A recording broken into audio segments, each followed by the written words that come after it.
5 words, Edward Longshanks, 1274. Absolute chaos. It's England.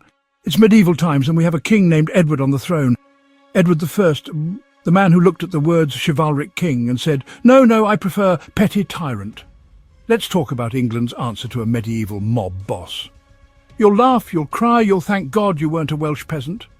Edward was once stabbed with a poisoned dagger in the Holy Land, survived, and came back to England even more determined to ruin your day. Now that's commitment. Edward didn't rush home when Daddy died. Oh no. He lingered in France for 1.5 years, which is understandable when you're recovering from a near-death experience and trying to wrangle Gascony like a medieval Airbnb. He finally arrived in London in 1274 with his own crusading entourage. Think Holy Land lad's holiday, but with chainmail and religious trauma. And then, at his coronation, his knights literally rode horses into Westminster Abbey, a clatter of hooves on sacred stone. Imagine your wedding, but the unaware groom's mates gallop through the church. The absolute scenes. So naturally our story begins with Edward Longshanks. Yes, that was his nickname. They called him Longshanks because of his lanky legs. The fella looked like a giraffe in chainmail. And to be fair, he did look like the final boss of Plantagenet nobility. Finally decides to show up for his own coronation, 18 months late. Why? Because Gascony needed a deep clean. Priorities, darling. When he does arrive, he slams the crown on his head like it's a dare, then yells, I'll never wear this again until I take back every inch of land my dad gave away. Subtle. Imagine your uncle arriving late, declaring himself head of the table and taxing your Yorkshire pudding. That's our Edward. He had a drooping eyelid, a mild stammer, and a personality that made priests drop dead from anxiety. One actually did. Collapsed mid-complaint. Another spiraled into depression. He was so terrifying he didn't need a sword. Just a slight raising of the royal eyebrow and people wrote their wills. Upon becoming king, Edward basically said, Right, I'm not wearing this crown again until I've reclaimed all the land my dad gave away like a drunken uncle at a family BBQ. So his first act, a legal shakedown called Quo Warranto, which is Latin for by what right, peasant?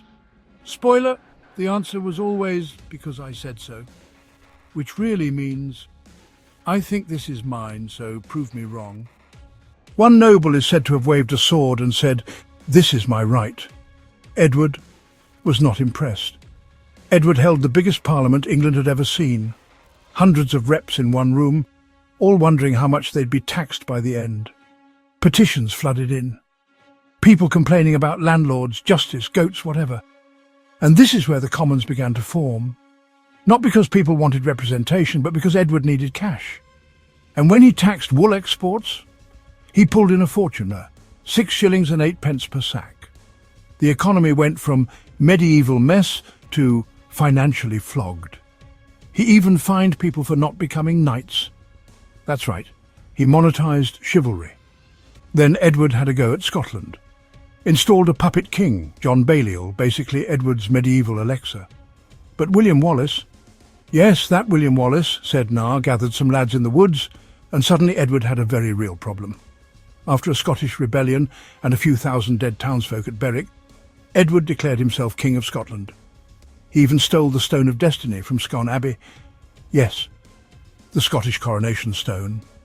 He literally nicked their national heirloom and shoved it under his throne.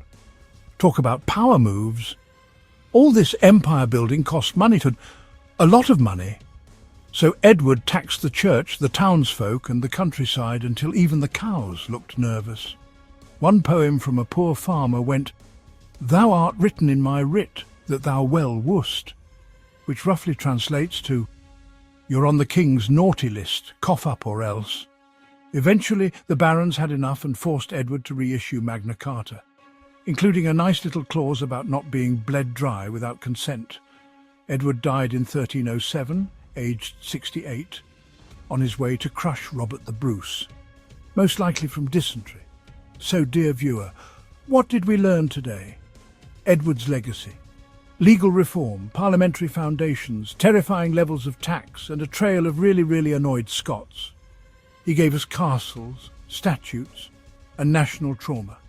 But don't worry, his son Edward II would take everything his father built, and to continue current tradition, he without hesitation would immediately fumble it, something we will absolutely look into at some point in the future. Follow for more tales of absolute monarchy, awkward coronations and questionable burial rituals with a splash of sarcasm and dread.